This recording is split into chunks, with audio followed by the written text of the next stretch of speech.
Hi guys, welcome back again to UPSC diary PYQ club.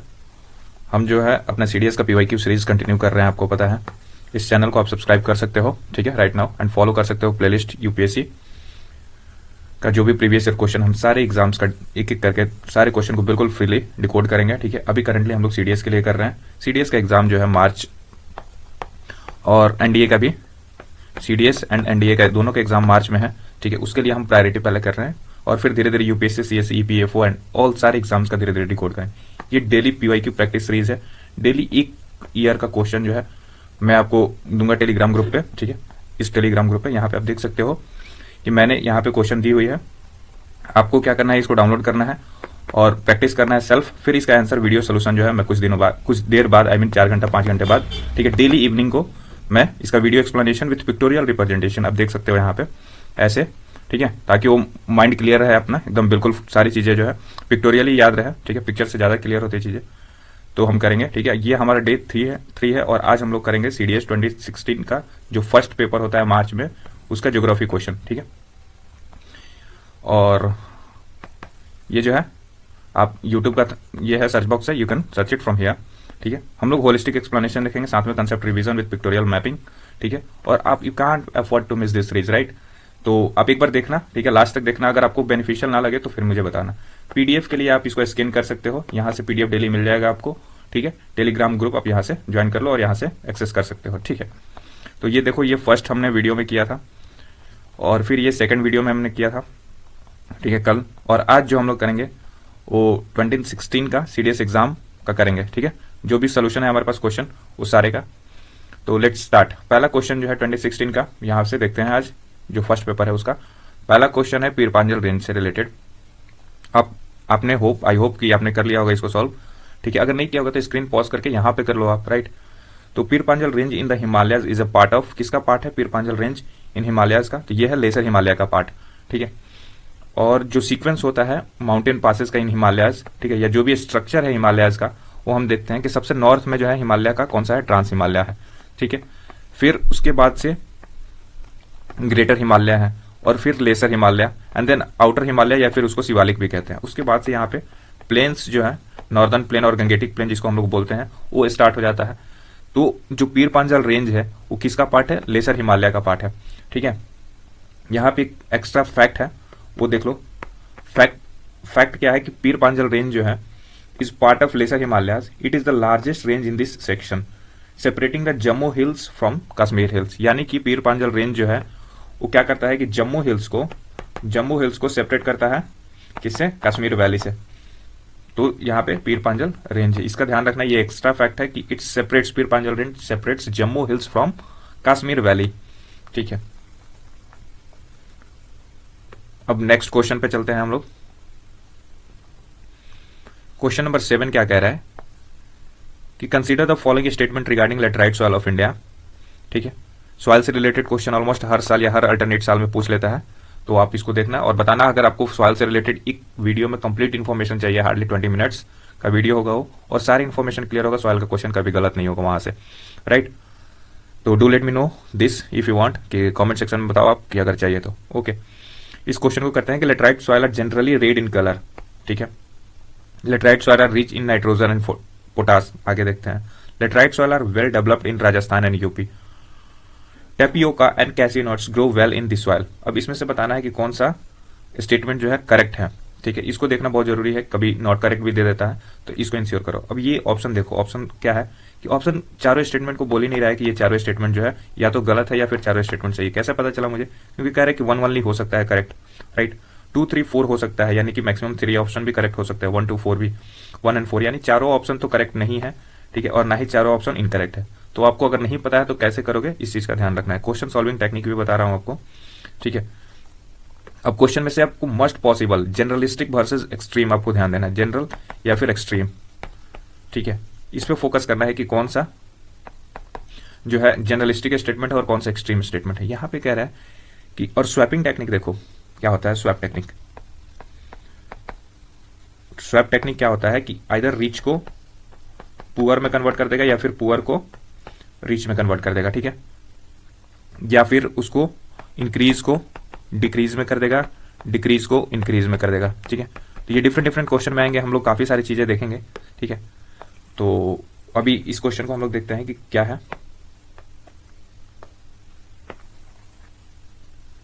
Just a second. यहाँ पे कह रहा है कि laterites are generally red in colour. तो हाँ भाई, जनरली एकदम एक्सट्रीम स्टेटमेंट नहीं है, जनरल स्टेटमेंट है, रेड इन कलर होता है और होता भी है जनरली। अब देखो ये जो है लेटराइट सॉइल का डायग्राम है और ये रेड होता है। इसको क्या होता है ना कि एक्स्ट्रा फैक्ट यहाँ पे जान लो, इसको ब्रिक बनाने के लिए यूज करते हैं हम लोग, ठीक है, जिसके लिए घर बनता है, तो जिससे घर बनता है आई मीन। तो ये क्या हो गया कि जो भी हार्ड चीजें होती है जो सॉइल से बनती है उसके लिए लेटराइट सॉइल का यूज करते हैं। ये फर्टाइल नहीं होता है ज्यादातर। तो ये देखो, laterite soil are rich in nitrogen and potash. यहाँ पे रिच वाला जो स्टेटमेंट है ना उसका ध्यान रखना, ये रिच नहीं होता है, यहाँ पे ये पुअर होता है, ठीक है। तो मैंने क्या बोला, रिच को पुअर, पुअर से रिच ऐसे कर देगा। और कोई भी एक नया ट्रिक देख लो, कभी भी सॉइल के बारे में बात करें और वो भी इंडियन सॉइल के बारे में बात करें, तो इंडियन सॉइल आर हार्ड, बहुत रेयरली है ही नहीं actually. No soil in India जो है इज रिच इन नाइट्रोजन, ठीक है। नाइट्रोजन में इंडिया का कोई सॉइल रिच नहीं है। तो कभी भी अगर ऐसा स्टेटमेंट दे कि ये soil black soil, alluvial soil या कोई भी सॉइल हो कि बोले कि ये रिच इन नाइट्रोजन है, तो ये बिल्कुल बात गलत है। कोई भी इंडियन सॉइल जो है रिच इन नाइट्रोजन नहीं है। उसके लिए हम लोग एनपीके फर्टिलाइजर यूज करते हैं इंटू 4:2:1 के रेशियो में, ठीक है। और हमेशा नाइट्रोजन हमको सॉइल में डालना पड़ता है, या कोई भी टाइप ऑफ सॉइल क्यों ना हो, ठीक है। तो सेकंड स्टेटमेंट गलत है। अब जब सेकंड स्टेटमेंट गलत है तो उससे हमें क्या मिला कि पहला सही है, ठीक है, फर्स्ट करेक्ट है, तो ये स्टेटमेंट अपना गया। दूसरा गलत है तो ये स्टेटमेंट गया। यानी कि 1 और 4 में से हमें बस अब 4 को देखना, यानी थर्ड भी गलत हो गया। यहाँ पे ये भी पता हो गया, आपको पता होने की जरूरत भी नहीं है, ठीक है। Laterite soil are well developed in Rajasthan and UP. नहीं, लेटराइट सॉइल जो है यूपी में नहीं आता। यहाँ पे बोल सकते हो एमपी बोल सकते हो, ठीक है, या फिर लोअर साइड बोल सकते हो, बट ये यूपी में नहीं आता है, ठीक है। तो राजस्थान में होता है। यहाँ पे देखो क्या है कि रेड जो है, रेड कब होता है, क्यों किसी भी सॉइल को रेड बोलते हैं, जब वो रिच इन आयरन ऑक्साइड होता है, तो ठीक है। तो laterite soil are red because of iron oxide, इस चीज का ध्यान रखना, ना कि रेड इन कलर और वो सब चीजें। आयरन ऑक्साइड ज्यादा होता है इसलिए वो रेड होता है। केमिस्ट्री क्या है कि ये फॉर्म्ड होता है बाय इंटेंस लीचिंग, ठीक है। Nitrogen, potash and silica are washed away. यहाँ पे लीचिंग जब होती है तो नाइट्रोजन, पोटास और सिलिका इसमें से जो भी होता है थोड़ा सा भी, वो सारे वास्ट अवे हो जाते हैं, इसलिए ये नॉट रिच इन नाइट्रोजन है, बताया था आपको, ठीक है। एग्रीकल्चर के लिए ideal for tapioca and cashew nut. बिल्कुल, ये जो नट क्रॉप्स होते हैं उनके लिए ये ज्यादा यूजफुल होता है, जैसे कैश्यू नट हो गया और वो सब सारी चीजें।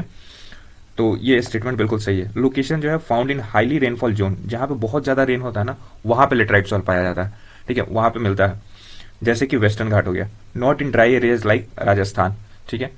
तो सॉरी, यहाँ पे यूपी और राजस्थान है ना, तो यहाँ पे नहीं मिलता है ये, ठीक है। राजस्थान एरिया में लेटराइट सॉइल नहीं मिलता है और इसलिए ये स्टेटमेंट गलत हुआ। और फोर्थ स्टेटमेंट जो है टॉपिका एंड कैश्यू नट जो है grow well in this soil, ये बात बिल्कुल सही है। तो आंसर जो है अपना सी हो गया 1 and 4। I hope I have taken the time, but it is much more helpful to you than explaining things in a more time bound manner. कभी भी इस सवाल से रिलेटेड क्वेश्चन अब गलत नहीं होगा जब नाइट्रोजन आप देख लोगे तो, ठीक है। Let's move to next question. Which of the following statement regarding Mediterranean and monsoon climate is correct. आपको पता है कि प्रीवियस वीडियो में हमने मेडिटेरियन और मानसून क्लाइमेट को देखा था, ठीक है। अब इसमें बताना है कि कौन सा स्टेटमेंट जो है करेक्ट है। पहला स्टेटमेंट है precipitation in Mediterranean climate is in winter while in monsoon climate it is mostly in summer. देखते हैं आगे। The annual range of temperature in Mediterranean climate is higher than the monsoon climate, okay. Rainy and dry season are found in both the climates, okay. अब यहाँ पे देखो Mediterranean and monsoon climate के बारे में क्या कॉमनैलिटी दिया हुआ है। मेडिटेरियन जो है आपको पता है कि यूरोपियन साइड में है, मेडिटेरियन रिवर, ठीक है। और मानसून क्लाइमेट बेसिकली इंडियन और इंडियन सब कॉन्टिनेंट में होता है, ठीक है। यहाँ पे देखो प्रेसिपिटेशन जो है विंटर रेन होता है, किसकी वजह से, वेस्टर्लीज के इन्फ्लुएंस की वजह से विंटर रेन होता है प्रेसिपिटेशन। यहाँ पे समर रेन होता है, सीजनल विंड बोलते हैं इसको, सीजनल रिवर्सल ऑफ विंड बोलते हैं। शेयर ट्रेड क्या है कि बोथ क्लाइमेट जो है feature distinct rainy and dry season, ठीक है, हमारा स्टेटमेंट था, ठीक है। Correction note, the annual temperature range is not necessarily higher in Mediterranean, ठीक है, while monsoon region of see drastic continental temperature swing, यानी कि मानसून में जो है टेम्परेचर रेंज ज्यादा नहीं होता है, जबकि जो यहाँ पे देखो पहला है कि precipitation in Mediterranean climate is in winter while monsoon climate it is in mostly in summer. तो ये बिल्कुल बात सही है कि मेडिटेरियन विंटर में ना, देखो मेडिटेरियन क्लाइमेट वाला कोई भी कंट्री होगा वहां पे विंटर में रेन होगा, ठीक है, तो इसका ध्यान रखना है। और मॉनसून क्लाइमेट यहाँ पे ये तो समर में होता है, ये अपने इंडियन सब कंटिनेंट की बात है, ये बिल्कुल स्टेटमेंट सही है। Annual range of temperature in Mediterranean climate is higher than monsoon climate, ये गलत है। यहाँ पे ये स्वैप कर दिया है कि मॉनसून क्लाइमेट का जो ये है एनुअल रेंज ऑफ टेम्परेचर है वो हायर है देन मेडिटेरियन क्लाइमेट, ये चीज यहाँ पे है, ये उल्टा यहाँ पे स्टेटमेंट दिया हुआ है, तो जस्ट स्वैपिंग टेक्निक यूज हुआ है, इस चीज का ध्यान रखना है, तो ये गलत है। Rainy and dry season are found in both the climates, ये बात बिल्कुल सही है। Statement 1 and 3 are correct answer, और ये सारे आंसर जो है ऑफिशियल के से वेरीफाइड है। ओके, यहाँ पे कंप्लीट एक्सप्लेनेशन हो गया पिक्टोरियली, और ये सारी चीजें यहाँ पे क्लियर भी हो गई। I hope you understand. Let's move to next question, question number 19। ये क्या कह रहा है कि stalactites and stalagmites are features of, ये किसका है? ये फीचर है बेसिकली कास्ट ट्रोपोग्राफी का, ठीक है। और इसका पिक्टोरियल इमेज देखो, आपने ऐसे कितनी सारी बार एनसीईआरटी अगर पढ़े होगे तो आपने देखा होगा ऐसा इमेज। यहाँ पे ये क्या होता है, ये आइस क्यूब्स है, ठीक है। ये ऊपर भी जम जाते हैं, जब बर्फ जमता है तो ऊपर भी थोड़ा सा लटक जाता है और नीचे से भी वो आ जाता है, ठीक है। केदारनाथ का जो भी आपने देखा होगा वहां पे, बद्रीनाथ केदारनाथ वो सब सारी चीजें, ये इमेज काफी सो होगा। इवन बद्रीनाथ का तो ये टाइप ऑफ इमेज है। तो ये आइस क्यूब्स है। अब ये कास्ट टोपोग्राफी ऐसे इमेज को कहते हैं जो ऊपर से लटकता है, जो ऊपर से लटकता है उसको स्टेलेक्टाइट्स कहते हैं, और जो नीचे से ऊपर जाता है उसको स्टेलेग्माइट्स कहते हैं। कैसे याद रखेंगे? यहाँ पे स्टेलेग्माइट्स जो है वो जी है, यहाँ पे जी से यानी कि ग्राउंड, स्टेलेग्माइट जो है ग्राउंड अटैच्ड होता है, ठीक है। इसका याद रखना है इस चीज का। स्टेलेक्टाइट्स यानी कि ये जो है एल है, सॉरी, यहाँ पे जो एल है यहाँ पे ये लटकना, ठीक है। थोड़ा देसी language but you can understand this, कि ये जो है लटका हुआ है, तो इसलिए स्टेलेक्टाइट्स जो है लटका हुआ है, ऊपर से नीचे आ रहा है उसको है, और स्टेलेग्माइट्स जो ग्राउंड से ऊपर उठा हुआ है उसको बोलते हैं। कभी कंफ्यूजन नहीं होगा इसके बाद से, आई होप, ठीक है। अगर आपको ये चीजें अच्छी लगी कि कैसे पहचाना जाए तो ये मुझे कमेंट में बताना कि आपको कैसे लगे, ठीक है। अब ये देखो, ये फॉर्म बाय क्यों होता है? Form by mineral rich water dripping in limestone caves, और ये काफी मिनरल रिच वाटर होते हैं इसमें जो भी होता है। तो ये किस टाइप के फीचर्स हैं? ये कास्ट टोपोग्राफी के फीचर्स है, इसका ध्यान रखना आप लोग, ठीक है। नेक्स्ट क्वेश्चन पे चलते हैं कि which of the following is correct sequence of the given planet in increasing order of their size, ठीक है। और बेसिकली डायमीटर के बारे में बोल रहा है। तो ये प्लेनेट्स का, ये हमारे पास प्लेनेट्स के डिफरेंट सीक्वेंसेस हैं, ठीक है। अब बताना है कि इनके इंक्रीजिंग ऑर्डर ऑफ, उनके साइज के बेसिस पे उनको अरेंज करना है, ठीक है। तो हमें पता है कि सीक्वेंस क्या होता है, कि मरकरी, वेनस, पहले सीक्वेंस नहीं देखते हैं, पहले वैसे फ्लो देखते हैं। मरकरी, वेनस, अर्थ, मार्स, जुपिटर, सैटर्न, नेपच्यून और यूरेनस, यही होता है ना, ठीक है। अब इसमें जो है सीक्वेंस, इसमें से 4-5 का अरेंज करना है, उसको देखते हैं। मरकरी आपको पता होना चाहिए कि ये सबसे नियरेस्ट टू सन होता है, नियरेस्ट टू सन, और जो है इसमें जो है ये हॉटेस्ट प्लेनेट है, और नहीं, नियरेस्ट टू सन है इसको, ठीक है, और हॉटेस्ट प्लेनेट भी है। वेरेज जो वेनस है उसको रेड प्लेनेट बोलते हैं हम लोग, यहाँ पे रेड प्लेनेट। अब जो क्वेश्चन हमारा पूछा हुआ है इसका डायमीटर के हिसाब से, तो वो है कि मरकरी जो है स्मॉलेस्ट टेरेस्ट्रियल प्लेनेट होते हैं। अब यहाँ पे देखो एक एस्टेरॉइड्स बेल्ट होता है यहाँ पे, किसके बीच में? मार्स और जुपिटर के बीच में एस्टेरॉइड बेल्ट, और उसके पहले जितने भी हैं जैसे मरकरी, वेनस, अर्थ और मार्स, उसको टेरेस्ट्रियल प्लेनेट बोलते हैं। और जो एस्टेरॉइड बेल्ट के बाद होते हैं यानी कि जुपिटर, सैटर्न, नेपच्यून और यूरेनस, उसको गैसियस प्लेनेट बोलते हैं, ठीक है।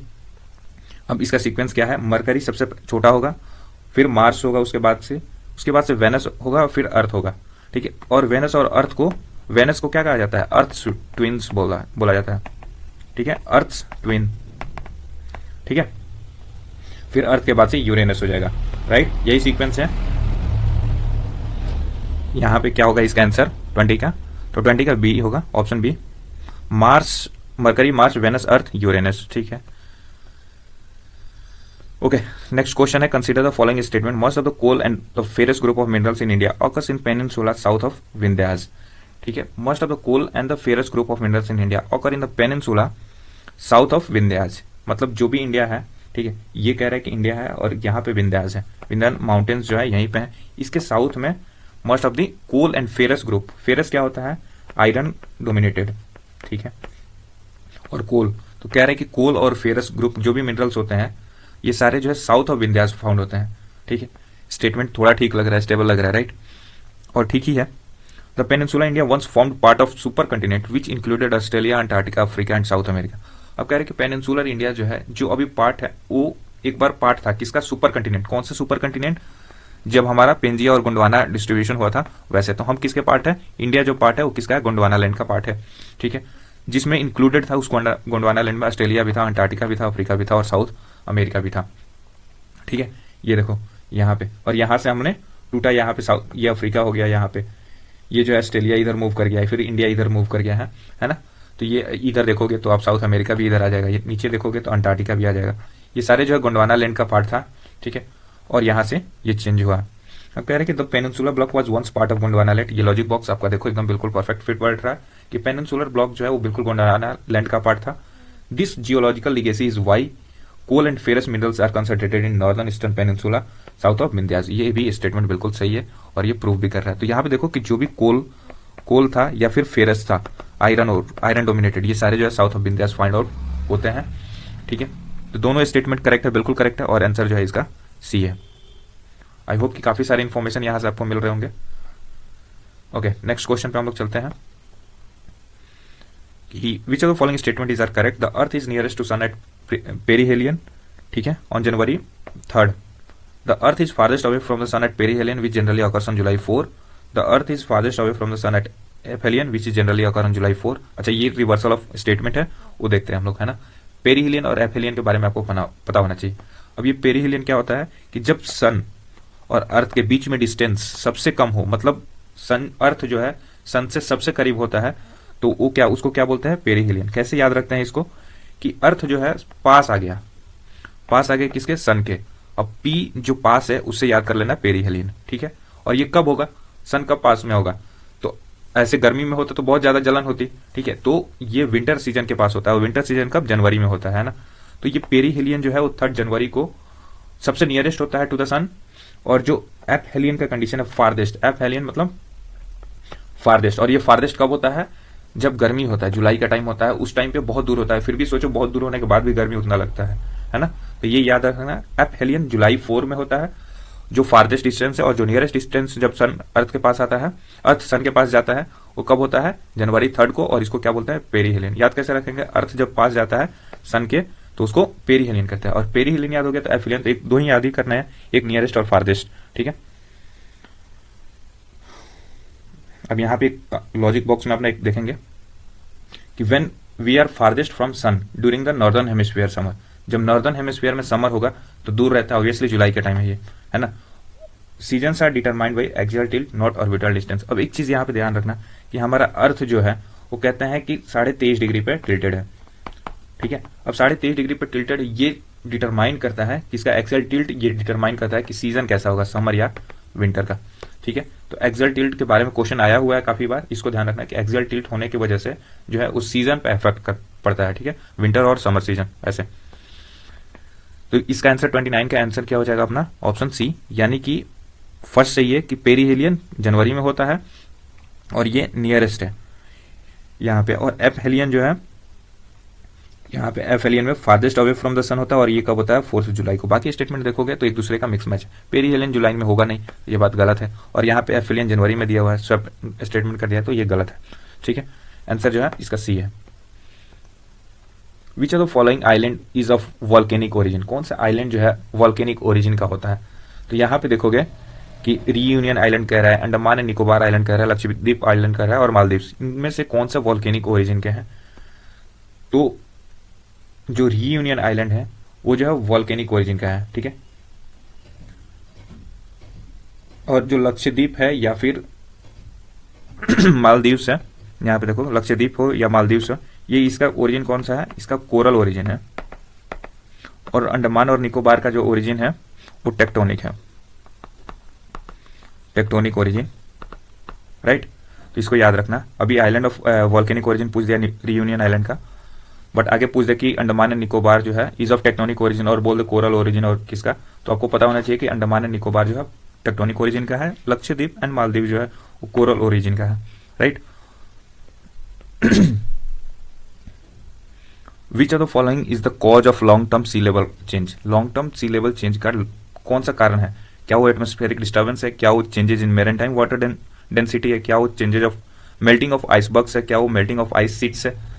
आपको ये क्वेश्चन तो दिख रहा होगा ना। अब इसमें बताना है कि cause of long term sea level changes किसकी वजह से होता है।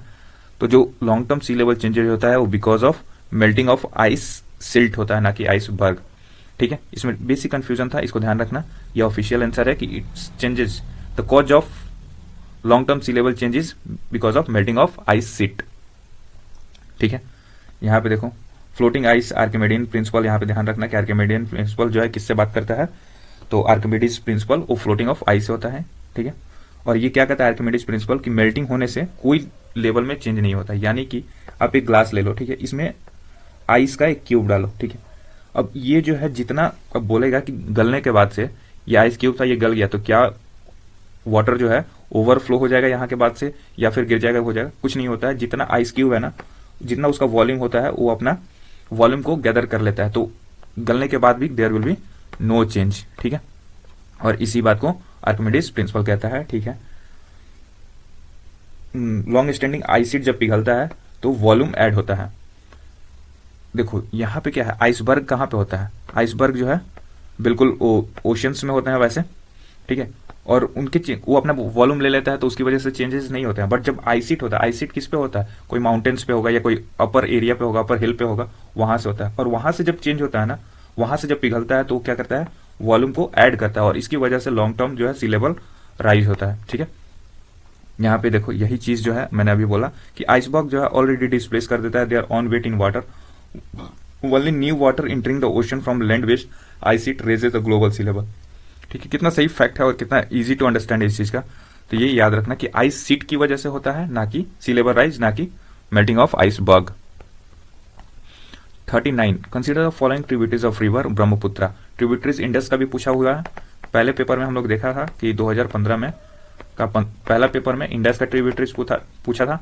अभी ब्रह्मपुत्र का पूछ लिया, आगे चल के गंगा का पूछेगा, फिर नर्मदा का पूछेगा, और फिर जो है कावेरी का पूछेगा, फिर गोदावरी का पूछेगा, और फिर जो है विंध्यास का पूछेगा, नर्मदा का पूछेगा, और ऐसे ही फिर रिपीटेशन होगा इसका। ठीक है, तो आपको सारे रिवर के ट्रिब्यूटरीज पढ़ लेना है। अगर आपको मेरे से चाहिए तो बताना कमेंट में, इसके रिगार्डिंग भी मैं आगे टाइम निकालकर इसके लिए ट्रिब्यूटरीज का पूरा एक ही सिंगल वीडियोज में सारे कवर कर देंगे। ठीक है, चलो next move to our question का सोल्यूशन। सोल्यूशन क्या है, कह रहे कि ब्रह्मपुत्र के ट्रिब्यूटरीज कौन कौन से हैं और वो भी कैसे अरेंज भी करना है इसको, कैसे फ्रॉम वेस्ट टू ईस्ट, यानी कि हमें ऐसे करना है। ये जो है अब ये हमारा इंडिया का मैप रहा है, ये जो है ब्रह्मपुत्र रिवर है। अब इसमें वेस्ट टू ईस्ट इसके जो भी ट्रिब्यूटरीज हैं उसको अरेंज करना है। अब वेस्ट टू ईस्ट ट्रिब्यूटरीज कैसे अरेंज करेंगे, ये सारे पहली बात तो याद रखना कि लोहित, तीस्ता, सुबनसिरी और संकोच ये सारे जो है ट्रिब्यूटरीज है किसके, ब्रह्मपुत्र के। और वेस्ट टू ईस्ट इसका अरेंजमेंट देखते हैं कि तीस्ता जो फ्लो करती है फ्रॉम सिक्किम और ये जो है बंगाल होते हुए बांग्लादेश में एंटर करके जाके ब्रह्मपुत्र में मिल जाती है।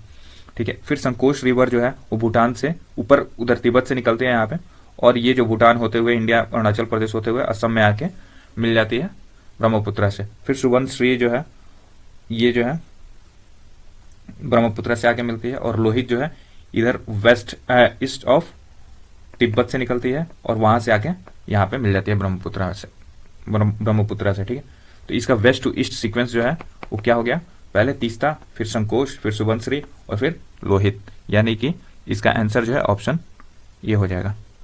ठीक है,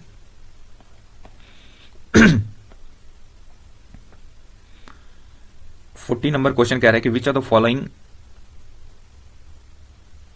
which of the following is the reason due to which the wind in the southern hemisphere is deflected towards its left। क्या कारण है कि जो साउदर्न हेमिस्फीयर है उसमें जो हवा है, विंड, वो डिफ्लेक्ट हो जाता है किधर, डिफ्लेक्ट किधर होता है, लेफ्ट की तरफ। क्या कारण है, बस यही बता देना है। ठीक है, ऑप्शन आपके सामने है, स्क्रीन पॉज करके एक बार देखना।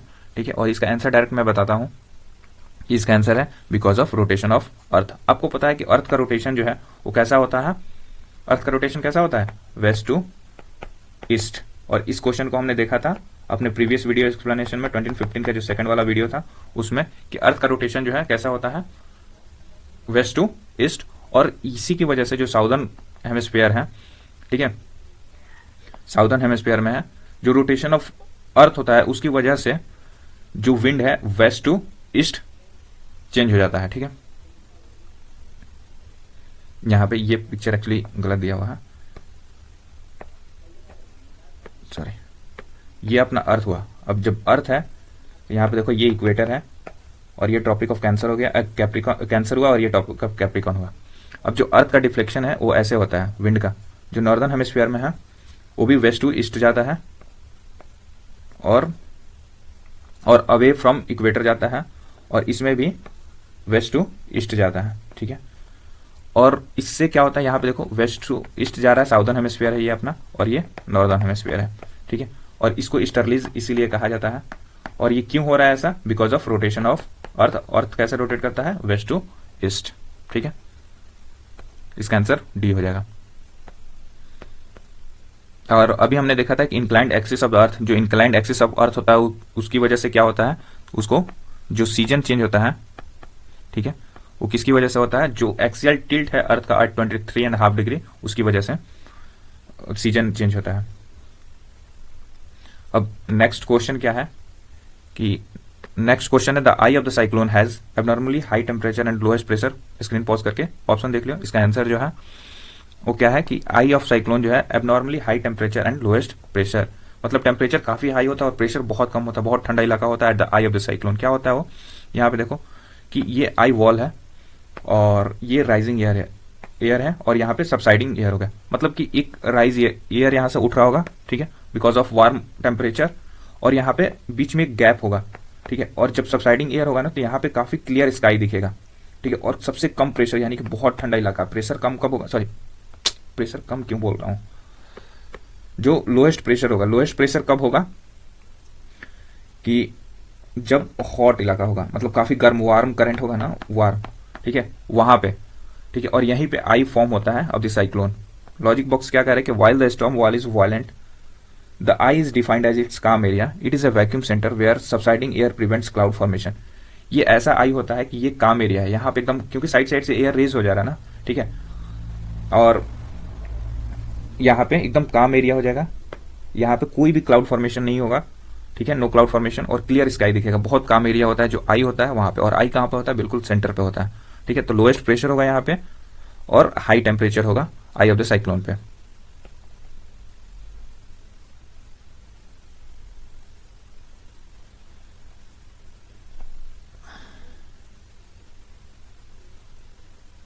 विच of the following statement about bar magnet is correct. Bar magnet के बारे में कौन से स्टेटमेंट सही है, पॉज करना है स्क्रीन और आंसर अपना देना। ठीक है, अगर दे दिया होगा प्रैक्टिस में तो आंसर इसका सी है, इसका ध्यान रखना कि जब when a piece of bar magnet is bisected perpendicular to its axis two new bar magnet are form. ठीक है, ये स्टेटमेंट बिल्कुल सही बात है, बाकी स्टेटमेंट गलत है। यहाँ पे देखना कि कोई भी बार मैग्नेट है, नॉर्थ साउथ उसका एक्सिस होता है। ठीक है, और जब इसको बीच से काट दिया जाएगा तो फिर इसमें जो है नॉर्थ और साउथ का एक पोल बन जाएगा। क्या होता है rule, when a bar magnet is bisected perpendicular to its axis, two new bar magnet is formed, the pole cannot be separated, they simply multiply. Okay, फिर 46 नंबर देखते हैं, which of the following statement regarding chemical industry in India is correct? Chemical industry is one of the oldest industry in India. ठीक है, देखते हैं इसको। Dyestuff sector is one of the important segment of chemical industry, और बाकी option है textile industry accounts for the largest consumption of die stuffs. इसका आंसर जो है 46 का आंसर जो है वो डी है। ये तीनों स्टेटमेंट करेक्ट है कि केमिकल इंडस्ट्री जो है one of the oldest industry है इंडिया में। ब्रिटिशर और उसके पहले के लोग भी यूज करते थे, मिडाइवल मुगल टाइम पे, एंशियंट टाइम में भी यूज होता था in other form. Dye stuff जो सेक्टर है is one of the important segment of chemical industry, ये भी बात सही है। टेक्सटाइल इंडस्ट्री जो है account for largest consumption of die stuffs, ये भी बात सही है। ठीक है, डाई स्टफ जो है क्या होता है कि की सेगमेंट होता है, the textile industry is the largest consumer of this stuffs, वही होता है रंग का अलग अलग कलर और वो सब चीजें। 47 क्या है कि which of the following statement about India's scientific and research mission in Antarctica is correct. तो इसका आंसर जो है 47 का वो ऑप्शन डी है। तीनों स्टेटमेंट सही है। कैसे सही, the first scientific base station in Antarctica was कौन सा होता है, दक्षिण गंगोत्री। दूसरा स्टेटमेंट देखो, Dakshin Gangotri is now being used as supply base and transport cap, बिल्कुल बात सही है। The Maitri station is manage throughout the year for scientific activities, ये भी बात सही है। तो इंडिया का पहले कौन सा था, दक्षिण गंगोत्री था, अभी मैत्री भी है, एक और है, अभी एग्जैक्ट नाम नहीं पता है मुझे, तो अगर आपको पता है तो कमेंट बॉक्स में करना, याद नहीं एक्चुअली, पता तो है ही। ठीक है, ये देखो दक्षिण गंगोत्री जो है फर्स्ट बेस था, नाउ सप्लाई बेस, यहाँ पे अब सप्लाई चेन का काम होता है, जो भी इंडिया से इन्फॉर्मेशन जाना होता है वहां पे जाता है गंगोत्री में, दक्षिण गंगोत्री में, और फिर उसके बाद से वहां से अदर स्टेशन पर ट्रांसमिट होता है डेटा। फिर मैत्री जो है ये अभी एक्टिव है इंडिया का काफी, वहां से इन्फॉर्मेशन सेंड करता है रिलेटेड टू आइसबर्ग्स और जो भी अरोरा फॉर्म होता है वो सब सारी चीजें, ठीक है। Manage year around for science activities, है ना। तीनों स्टेटमेंट सही है इसका। लास्ट क्वेश्चन है आज का, arrange the following peninsular hill station of India in terms of their height from highest to lowest from the mean sea level. मेरा एक क्वेश्चन है कि जो कोई भी चीजें हम लोग मेजर करते हैं इन टर्म्स ऑफ हाइट, तो हम लोग मीन सी लेवल से करते हैं, ठीक है। और आपको ये कमेंट में बताना है, सर्च करना है, इसको गूगल करना है, ठीक है, कि जो इंडियाज मीन सी लेवल जो होता है वो कौन से एरिया से मेजर करते हैं, यानी कि रेफरेंस पॉइंट क्या होता है, रेफरेंस पॉइंट क्या होता है इंडिया का मीन सी लेवल का। ये मेरा क्वेश्चन है और ये बहुत अच्छा क्वेश्चन है, कभी भी क्वेश्चन आएगा तो मेजर लोग इसको गलत कर सकते हैं, इसका मुझे कमेंट में आंसर चाहिए प्लीज, ठीक है, ये बताना। अब देखो यहाँ पे हाइट हम अरेंज करके देते हैं आपको। हाइट क्या है कि ऊटी जो है वो सबसे हाईएस्ट पॉइंट पे है, इसका इवेल्युएशन जो है, अल्टीट्यूड जो है वो 2200 मीटर से ज्यादा है। फिर शिमला है, फिर दार्जिलिंग है और फिर मसूरी है ना। अब ऊटी देख लो, ऊटी क्या होगा, ऊटी कहाँ पे है, नीलगिरीज हिल्स में है, ठीक है। और बाकी जो है शिमला आपको पता है हिमाचल प्रदेश, दार्जिलिंग आपको पता है कि वेस्ट बंगाल, और मसूरी आपको पता है एक्चुअल लोकेशन इसका, ठीक है। इसका जो आंसर हुआ अपना वो कौन सा हुआ, 3241। 3 मतलब ऊटी सबसे ऊंचा है, उसके बाद से शिमला, फिर जो है दार्जिलिंग और फिर जो है मसूरी लास्ट में, ठीक है। आई होप कि एंजॉय टुडे सेशन, ठीक है। और इस फर्दर पीडीएफ को आप देख सकते हो, आज का काफी ज्यादा हॉलिस्टिक एक्सप्लेनेशन रहा है पिक्टोरियल रिप्रेजेंटेशन के साथ। आई hope you like the videos, ठीक है। Do like, share, subscribe and share with your friend and do let me know in the comment section shall I continue it for the, ठीक है। आपका revision proper हो रहा है कि नहीं इसका भी मुझे बताना, ठीक है। कुछ एड ऑन करना होगा इन्फॉर्मेशन या कुछ भी चीजें, शॉर्ट ड्यूरेशन का रखना है, कम एक्सप्लेनेशन करना है, कैसे करना है, do let me know in the comment section, ठीक है। Thank you so much, will see in the next video. और नेक्स्ट वीडियो में कैसे कौन सा करेंगे, सीडीएस एग्जाम जो सेकंड एग्जाम था 2016 का, उसको हम लोग कवर करेंगे, ठीक है। At the same time see you then, take care, bye bye.